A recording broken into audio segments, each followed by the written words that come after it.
Hi everyone, and welcome to the 4th episode of the Tray4Stray Podcast. My name is Isabel and I'm a volunteer with Tray4Strays, and I'm joined by a very special guest today. We have Jim Rowe.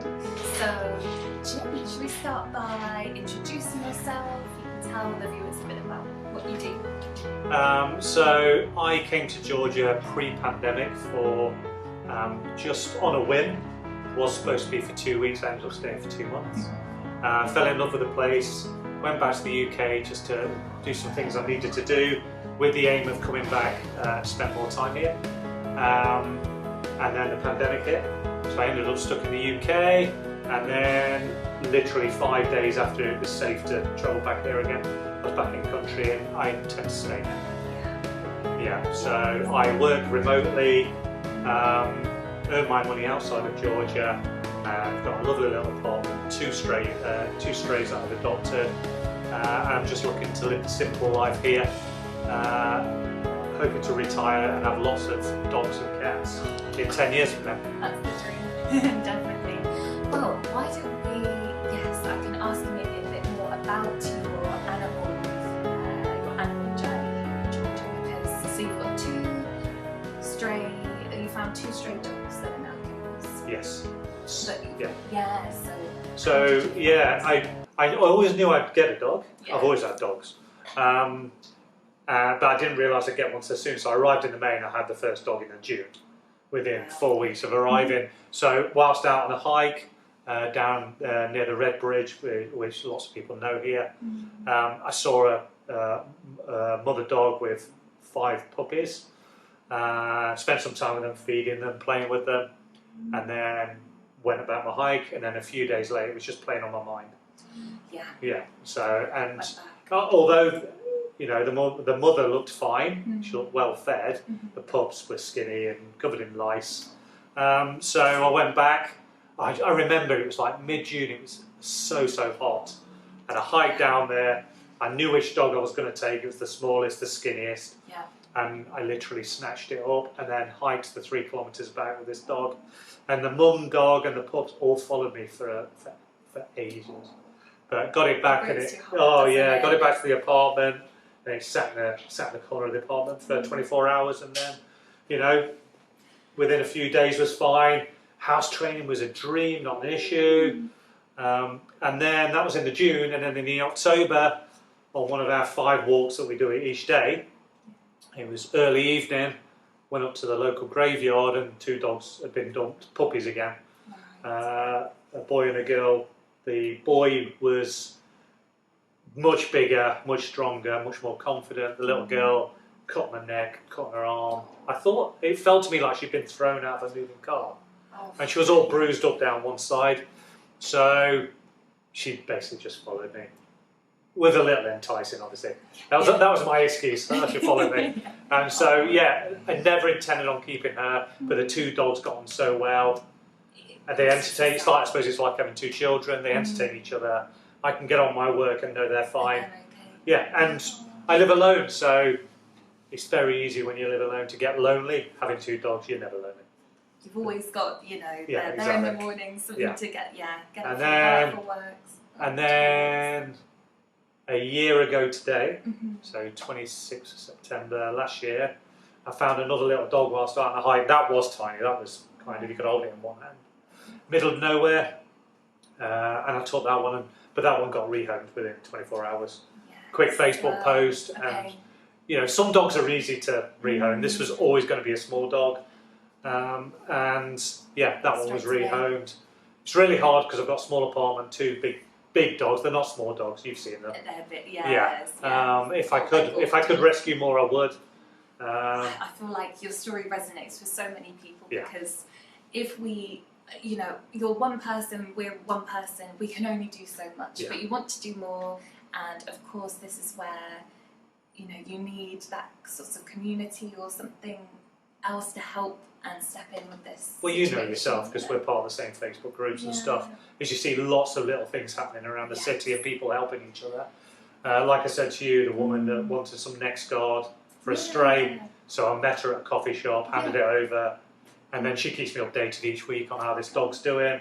Yeah. But I've kind of, because I've got the two big dogs and I can't really help that many dogs now, I've kind of shifted my focus to cats because it's easier for me now to help with the cats. So I've rehomed 2 this year, and then there's local cats near me, and I just feed those. But I see a Georgian lady most days. She feeds them as well. Yeah, I'm very lucky where I live. There's not a lot of traffic, so we've got quite a few stray dogs, quite a few stray cats, but they're all reasonably well looked after. Yes, and it's interesting when you go around different parts of the city, isn't it? You definitely get the vibe of, okay, this is a dog-friendly area, this is a cat-friendly area. Yeah, for sure. They don't really cross over, and I feel like dogs are more accepted in some ways, whereas it's tricky with cats. I'm trying to sort of get to understand, okay, what's the feeling towards cats in certain areas. My area, like yours, I think, well, we live in a similar area, but my very close area is very welcoming to cats, and people like, you know, there's a pack that gets fed by this woman, and that's amazing, but I don't see that everywhere you go, and it's... No, definitely the feeling I get is that cats are more throwaway here. I think definitely within cities there's a bit of a mythology around the Georgian dogs, especially Tbilisi dogs. Yeah. You know, every tourist knows about the dogs because they're everywhere. Yes, it's almost like a... You can stand in Liberty Square now and you'll see tourists feeding the dogs. Yeah. They just do. Yeah. In terms of cats, I think the Georgian culture is they can look after themselves. Independent. Yeah, and they can go and get the birds, get the rats, get the mice, get the small rodents, and they can kind of look after themselves. But that doesn't take into account the packs of stray dogs that are going around and killing the cats. It doesn't take into account the cats that are getting ill from lice and basically just not being vaccinated. Yeah. And it's heartbreaking. Unfortunately, the other thing is if a dog's unwell, it's very visible. Cats tend to hide away when they're unwell. They run away, yes, they crawl exactly. under a bush or something like this, so it's less visible and people can turn a bit more of a blind eye. And I've noticed in terms of veterinary care for cats and dogs, it's not that dissimilar in cost. So people, you know, the dog, I think, often takes priority, bigger, more visible. This is it, sort of, the superficial, you see a dog, okay, a dog's bigger, so then you think, oh, it's understandable, isn't it? Yeah, of course. The same money, you know, let's go to solve the dog problem. But yes, and the cats get overlooked. They do, and that's because any Georgian who wants a cat can just go out on the street and grab a cat. Yeah. It's so much easier. Yeah. Puppies, you know, people would just take a cat if they want one. Dogs, they're not puppies for very long. Puppies are really easy to home, not an issue. I can rehome a puppy in 24, 48 hours if it's the right type of dog. Georgians are very peculiar when it comes to mixed dogs. Okay. Yeah, they, you know, when I got mine, several of the neighbours said, well, you should have said you want a dog, I would have got you a proper breed. Oh, okay. Yeah. So there's a bit of bit snobbery around dogs. You know, there's certain breeds they like. Okay. They like the pointers, they like the cane corsos. Like a status symbol. Not very much. Well, which they are in many countries, that's why there's so many breeds. Whereas cats, often if you're found on the streets, they're always a mix. So you don't have that same status or value in some people's eyes. And it's heartbreaking when you see people, and I've seen this recently, with a friend has just got to design a perfect little kitten, and I told her there were 6. There were 6 that have just been born. You could have had one of those. Yeah. But it is what it is. This is it, and this is a problem on such a scale that it's hard to think of ways to combat this, isn't it? I mean, we've been talking about, what can we do, where can we go from here, because it's such a difficult problem to... Yeah, I think because of the mythology around the Georgian dogs, I think that would be a harder problem to solve because people kind of like seeing them on the streets. Yeah. The cat one should be easier, but it just takes a bit of cash. And it should be, there should be a number you can ring when you see some new kittens. They come and collect them, they take them away, they make sure they're vaccinated, they do all the treatments, they make sure they're done so they can't ever breed. Yes. and then they're put back on the streets. Yeah. It would only take a couple of years to get the cat problem solved with not a vast amount of money. No. And I think it's a real issue within the cities. Out in the villages, cats are a bit more resourceful. They're living in the barns, they're living in people's gardens. And the thing in the cities, because people are feeding them, they're having more litters. It's sort of perpetual. I was going to ask you actually, obviously,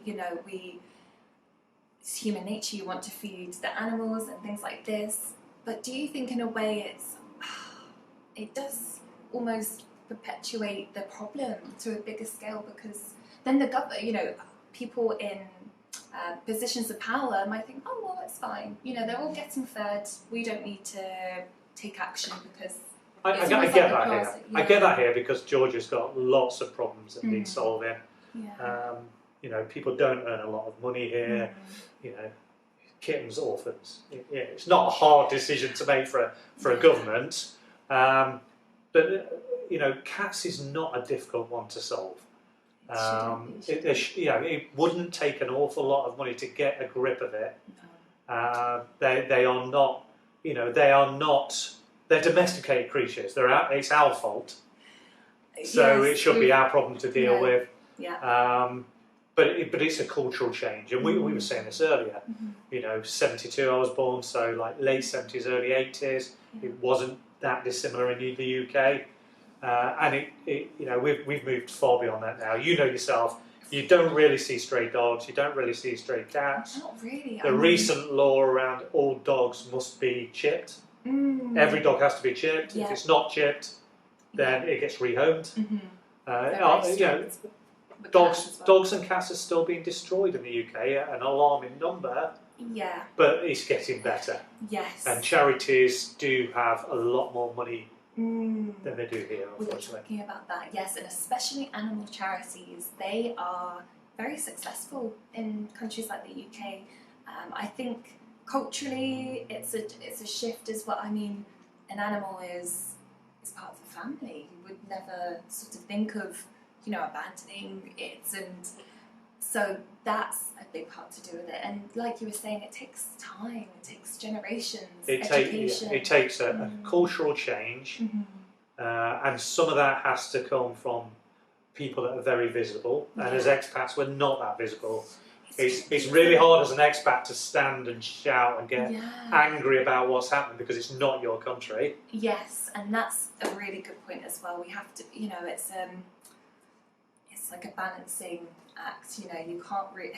In the UK, it very much changed. It was dogs and cats, what we would call the domesticated animals, became very visible on TV. Yeah. So the media got involved. They did, and the biggest TV programme in the UK at the time when I was a child was Blue Peter. Always had a dog. Yes.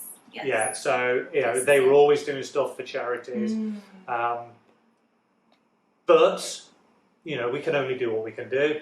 If you're gonna look at this as a function, then people like me shouldn't be taking dogs off the street.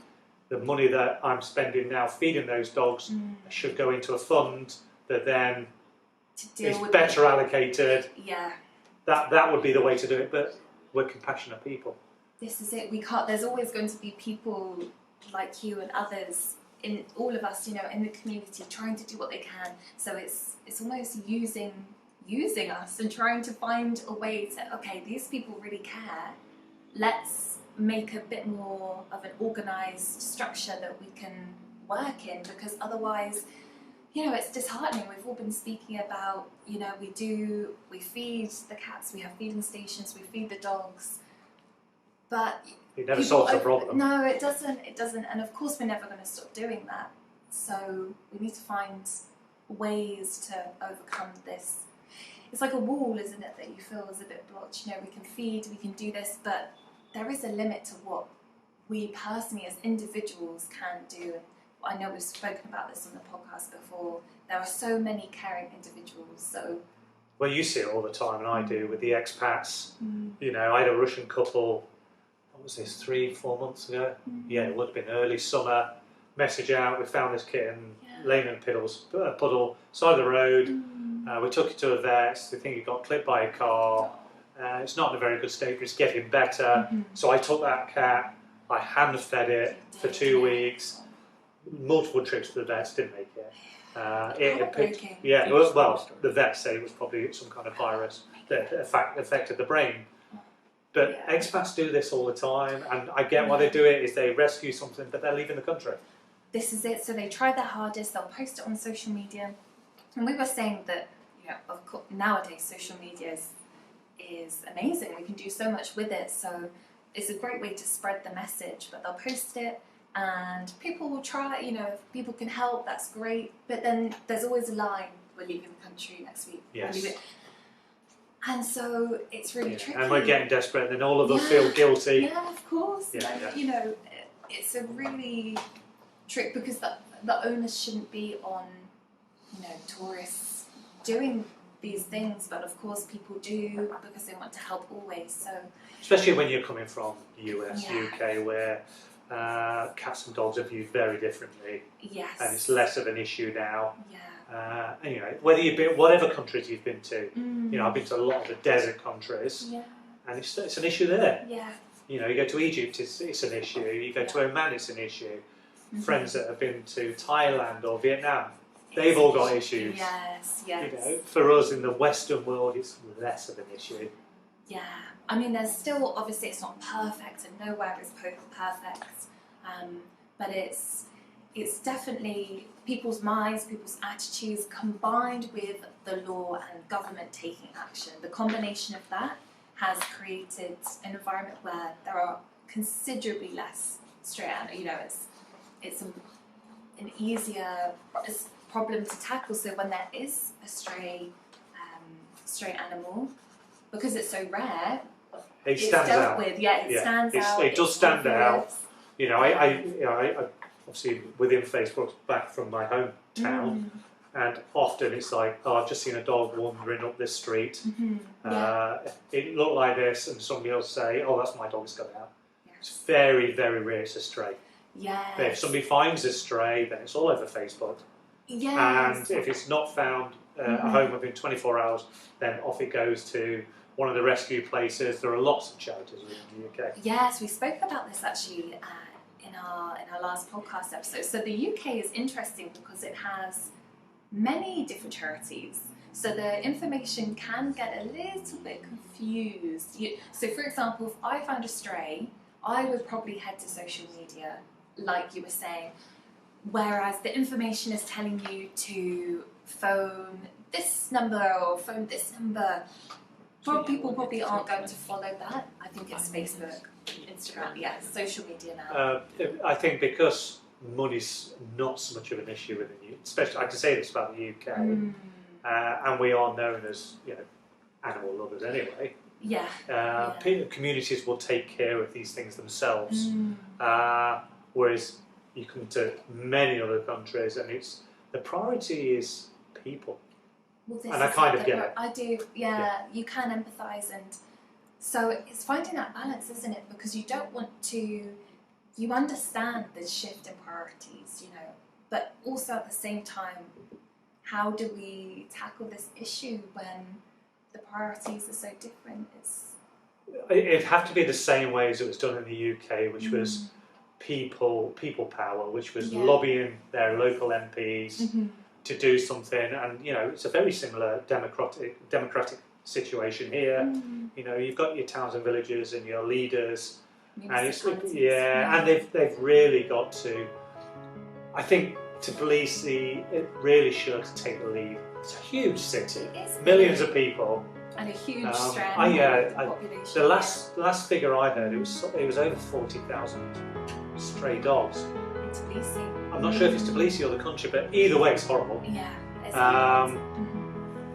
It wouldn't take that much for the government to start addressing it, really. Well, this is what we've spoken about. It just takes. It takes some leadership, really. It does, But with so many competing priorities here, and the tourism side, which like seeing the stray dogs. It is a bit of like a selling point, isn't it? For some people, which is horrible to say, but yeah, you come to Georgia and you'll see it's But I also think the city's very different. Tbilisi is almost like its own country. And you'll know this yourself, you don't see very many skinny dogs here in the city. No. If anything, they're fat because they get so well fed by tourists and locals. That's it.